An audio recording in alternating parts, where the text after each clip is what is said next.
Diane? FBI Special Agent Dale Cooper reporting in from Gooseton. It's about 12:27 on a nice sunny afternoon, and I'm thoroughly enjoying my vacation.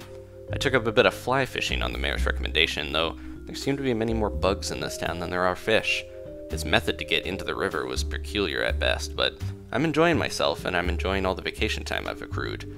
On my last case, I found that I fell in love with Gooseton, and upon the mayor's recommendation, I saw a man named Tom Nook. He was able to set me up with a clean place, reasonably priced. That's what I needed, a clean place, reasonably priced. And Dan, I've got one on the hook. I'm pulling it in. Oh man, looks like a nice crucian carp. This should be delicious. First time catching one here. I'm gonna head back to my house though, and change out of these wet clothes. Maybe I can get another cup of coffee, if I can convince the roost patron to give me another. He seems notoriously cagey with his customers. He won't let them have more than a single cup of coffee a day, which seems very odd to me. I'm gonna change back into my work clothes, much more comfortable in my suit and tie. Just for some reason, it seems to suit me a little better than these fishing clothes that I've got. Anyways, don't want to forget my hunting cap. Let's take that off as well. I have a feeling that something is awry still in Gooseton, so I'm gonna head around. I think I'll make a bit of toast for later. But let's head out, and I'll come back and get a cup of coffee. Maybe we'll take a little stroll around town and see what's going on. I've got my single-action slingshot with me just in case. Standard bureau issue, but nothing too fancy, not like the mayor's golden slingshot. So let's head on over to the roost and see what's going on. Strange. One of the town citizens, Genji, wearing a strange leopard print shirt, seems to like to stand in flowers when he fishes. I'm not sure if that's some type of camouflage or just a peculiar, affectation by him, but who knows. Let's see if I can convince the roost owner here to give me another cup of coffee. And he commends me for my continued patronage, but again, he won't give me a cup of coffee. I need another cup, and I can't go this long without having a single cup. I had one early this morning, but I'm used to the city where you can get a cup of coffee on any street corner, and as frequent as you want. I'm gonna just check around town and see what's up. Ah, a familiar tweet. Seems like something is going on in the town. Let's check out the message board here. What? A message from Newt. I remember that name. The owls are not what they seem.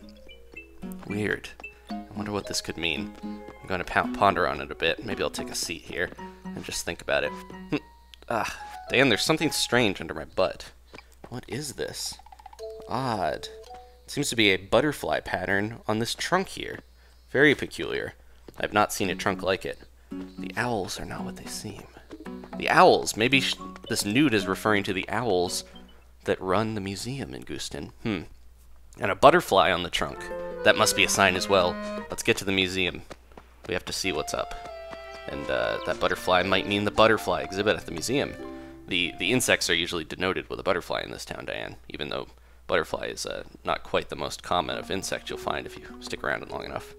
The owner seems to be sleeping. I'm not going to disturb him. I'm just going to go back into the insect exhibit and see what's happening. There's got to be a hint around here somewhere. That Newt is trying to tell us something. Seems the mayor has caught probably 99% of the insects and fish and things in this town that have been donated to the museum. He's very outgoing mayor, rough and tumble, Teddy Roosevelt type. The only bug that hasn't been donated by him is this little guy here, the Orchid Mantis. I don't know much about these, but I was able to catch one, finding it on the white flower, much like the rose that it rests on now. Let's get a little more info on this guy. The Orchid Mantis, donated by me, of course. Orchid mantises look like orchids and use them as camouflage for protection from predators, kind of like that Genji fellow. While this camouflage keeps them safe, it also helps them to surprise any prey that comes to the flowers. They're usually carnivorous, but they still eat the occasional banana to balance their vitamin intake. Gooseton, although not native to Gooseton, they have a few bananas growing on the beach. Maybe that's another hint. I can't discount anything in this town. It's filled with mysteries and secrets. And there's always a song in the air, even when I go into buildings. Very strange. Let's see. Orchids. Orchid mantis. Bananas. Bananas on the beach. What could the bananas on the beach mean? It sounds like it could be a alcoholic beverage. Bananas on the beach.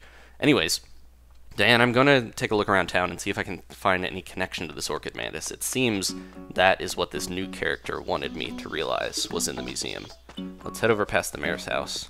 A few of the citizens are walking around as usual in town, checking out the surroundings. The mayor seems to have expanded his house greatly since I last visited, and one of the residents, Mira, has moved away. She was the closest to him in terms of proximity. Very strange. And I heard another resident, this one here, Nan, she's actually leaving. Let's go talk to her real quick. I wonder why she would be moving. She's also very close to the mayor. That's also peculiar. Maybe the mayor wants to expand his land, so he forced her out? How's it going? She needs to say goodbye to me. I barely know this goat, Diane. Hopefully she can't hear me talking to you right now on my tape recorder. But, yeah, I guess she'll still miss me. What a nice little citizen. She even bows respectfully. So anyways, let's not get distracted, Diane. Orchids. Orchid mantises. I mustn't discount bananas. Unless they're for sale. Orchids. This is peculiar. This little goat's house is surrounded by white flowers. I don't remember it being like this yesterday. Someone must have planted these here. Oh, there's this hole back here. Let me get out my shovel. If I can here. There we go. Always come equipped with a shovel. There's another one on the other side of this tree. Let's dig this up and see. I wonder what this could be. Oh, okay. I guess she just hid a baby panda back here? That's strange, but it's innocent enough. Let's see. What's this one? A silver shovel. Maybe she used that to bury the panda. Nothing too strange about that. A few more holes back here. Doing a lot of legwork on this case, Diane, but it's worth it. Let's see. A skeleton! Diane, this is big. Something's going on. Somebody has been killed. And it's hidden behind this tiny goat's house. What is this? A mummy's casket. Diane, it's a double homicide. Something is going on here peculiar. There's one more hole behind the house, Diane. I'm going to dig it up. Here we go. It's a ski mask. Maybe the perpetrator wore this as they walked around. I'm going to take one of these flowers and the mummy and skeleton back to the house, and I'll send them off to the lab tomorrow. First thing tomorrow morning, we'll get them investigated. We're going to need to hold this tiny goat for questioning. I'm going to go talk to Copper, the town law enforcement, and let's see what this little goat has to say for herself. She's got 2 dead bodies buried behind her house. What do you have to say for yourself, ma'am? Extreme gardening? Is that what you call this? Murdering someone and placing them behind your house to die and wither away? That sickens me. So this must be what that new character was pointing towards. But the baby panda, why would there be a baby panda there? I need to check something, Diane. I was in the mayor's house last time I was here, and I remember seeing an item there.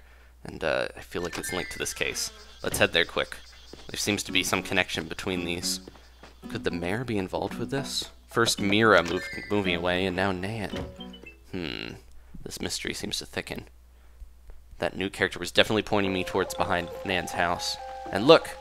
A strange music plays in the air, and the baby panda is missing from the mayor's table. Could the mayor be doing this? Why would he hide evidence? Incriminating himself? As soon as she left, someone was bound to find those holes. Something is going on strange here. For now, we're going to place Nan under arrest, destroy her house, and put her in custody, as is the Gooseton law. But this mystery is far from over. I think we're going to have to ponder on this a while, and maybe next time we'll figure out what's going on. Very worrisome. Diane, thank you for listening. I hope everyone liked coming along on this this case here. All the all the people at the office that are listening to this tape, or whoever. Anyways, thanks for listening, Diane, and yeah, thanks everyone. Goodbye. Hope we can solve this mystery next time.